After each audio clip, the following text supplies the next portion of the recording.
আজকে আমি তৈরি করে দেখাবো সিদ্ধ আলু দিয়ে এই পুর ভরা বেগুনের মজাদার বেগুন ভাজির রেসিপি। বন্ধুরা, আপনারা যদি একবার খান তাহলে আশা করি আপনারা বারবার খেতে চাইবেন। পোলাও, রুটি বা কি ভাতের সাথে, মুড়ির সাথে খেতে হয় কিন্তু দুর্দান্ত মজার। সন্ধ্যাবেলায় এক কাপ চায়ের সাথেও কিন্তু এই ভাজিটা হলে জমে যায়। আমি কিন্তু আজকে এখানে দেখতেই পাচ্ছেন দুইটা বেগুন নিয়েছি, আর এই দুইটা বেগুনকে কিন্তু আমি খুব ভালো করে ধুয়ে নিয়েছি। এখন আমি ছুরি দিয়ে এগুলো কিন্তু টুকরো টুকরো করে কেটে নিব। আর এই বেগুনগুলো বন্ধুরা একটু মোটা মোটাই কাটবেন, তাহলে পুর দিয়ে ভাজতে গেলে কিন্তু বেশ ভালো হয়, আর খেতেও হয় কিন্তু দারুণ মজার। আর দেখতেই পাচ্ছেন আমি কিন্তু এইভাবে আবারও একটা বেগুন থেকে কেটে এইভাবে আমি পকেট তৈরি করে নিব প্রত্যেকটা বেগুনগুলোকে আমি আবারও বেশ ভালো করে ধুয়ে নিয়েছি। আর এখানে নিয়েছি আমি দুইটা সিদ্ধ আলুগুলোকে কিন্তু আমি বেশ ভালো করে হাত দিয়ে ম্যাশ করে নিব। হ্যালো বন্ধুরা, সুলতা কুকিং রেসিপির পক্ষ থেকে সকলকে জানাই স্বাগত। এই পর্যায়ে আমার রেসিপির একটু অংশ যদি ভালো লেগে থাকে অবশ্যই একটা লাইক করবেন, কমেন্ট করবেন, এবং যারা আমার নতুন বন্ধু আছেন তারা আমাকে একটা সাবস্ক্রাইব করতে ভুলবেন না।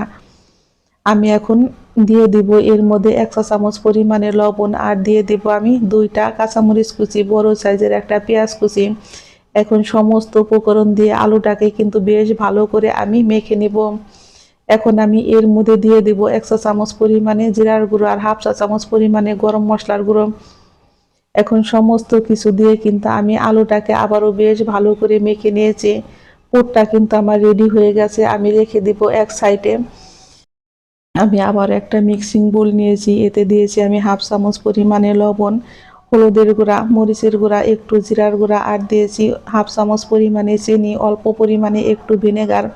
আমি এখানে কিন্তু 1 চামচ পরিমাণে ভিনেগারটা দিয়েছি। আর ভিনেগার দিলে যাদের অ্যালার্জি আছে বন্ধুরা, অ্যালার্জি কিন্তু আর হয় না।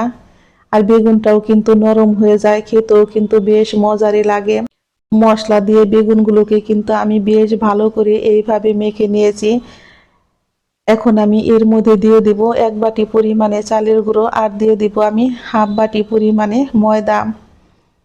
আর এই চালের গুঁড়ো ময়দা দিয়ে এই বেগুন ভাজিটা কিন্তু একদম মচমচে ক্রিপসি হয়। এখন আমি এর মধ্যে দিয়ে দিব 1/2 চা চামচ পরিমাণে কালো জিরে, 1/2 চা চামচ পরিমাণে লবণ, দিয়েছি আমি 1 চা চামচ পরিমাণে আদা রসুন বাটা, 1/2 চা চামচ পরিমাণে জিরার গুঁড়ো, 1/2 চা চামচ পরিমাণে গরম মশলার গুঁড়ো, আর দিয়েছি আমি 1/2 চা চামচ পরিমাণে ধনিয়ার গুঁড়ো।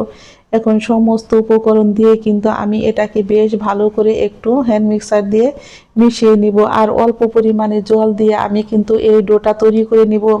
এখানে কিন্তু আমি 1/2 চা চামচ পরিমাণে বন্ধুরা বেকিং পাউডার দিয়েছি, হয়তো স্কিপ হয়ে গেছে। বেকিং পাউডারটা অবশ্যই দিবেন, তাহলে এটা কিন্তু খেতে একদম ক্রিস্পি হবে। আমি কিন্তু এইভাবে ডোটা কিন্তু তৈরি করে নিয়েছি, খুব বেশি পাতলাও না আবার খুব বেশি ঘনও না বন্ধুরা। এই মিশ্রণটা যখন তৈরি করবেন তখন কিন্তু হাতে একটু সময় নিয়ে এটাকে খুব ভালো করে একটু ফিটিয়ে নেবেন, তাহলে এই বেগুনিগুলো কিন্তু একদম মুচমুচে হবে।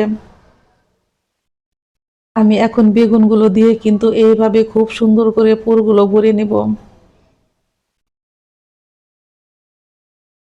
আজকে আমার ঘরে কিন্তু রান্না করার মতো কিছুই নেই, ছিল দুইটা ফ্রিজে বেগুন। এই দুইটা বেগুন দিয়ে আজকে কিন্তু আমি ঝটপট তৈরি করে নিলাম দারুণ মজার বেগুনের এই রেসিপি হলে কিন্তু 1 প্লেট ভাত খাওয়া হয়ে যায়, আর কিন্তু কোনো কিছুই লাগে না, সাথে থাকে যদি একটু ডাল। আমি কিন্তু বেগুনগুলোকে বেসনের মধ্যে এইভাবে একটু ডুবিয়ে ডুবিয়ে এখন বেশ ভালো করে ভেজে নিব।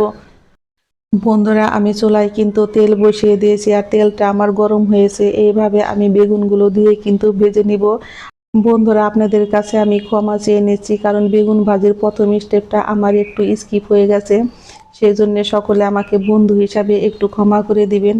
আমি কিন্তু তেলে এইভাবে বেগুনগুলোকে খুব সুন্দর করে ভেজে নিব। দেখতেই পারছেন আমার বেগুনের এক পিঠ কিন্তু ভাজা হয়ে গেছে। আমি এখন উল্টে দিব, আর এইভাবে উল্টে পাল্টে চুলার আঁচটাকে কিন্তু আমি একদম এখন মিডিয়াম টু লোতে রেখেছি। হাই হিটে কিন্তু এই বেগুনগুলো ভাজা যায় না, তাহলে কিন্তু পুরগুলো কাঁচা থেকে যাবে। সেই জন্য বন্ধুরা একটু হাতে সময় নিয়ে বেগুনগুলো ভাজলে বেগুনগুলো কিন্তু ভিতরে একদম নরম তুলতুলে হবে, আর খেতেও হবে কিন্তু একদম মুচমুচে। বেগুন ভাজি কিন্তু আমার রেডি হয়ে গেছে। আমি এখন একটা চুলাই থেকে তুলে নেব। বাকি বেগুনগুলো কিন্তু আমি এইভাবে উল্টে পাল্টে বেশ ভালো করে ভেজে নিয়েছি। আমি এখন চুলাই থেকে এগুলোকে নামিয়ে নিব আর এইভাবে সমস্ত বেগুনগুলোই আমি ভেজে নিব।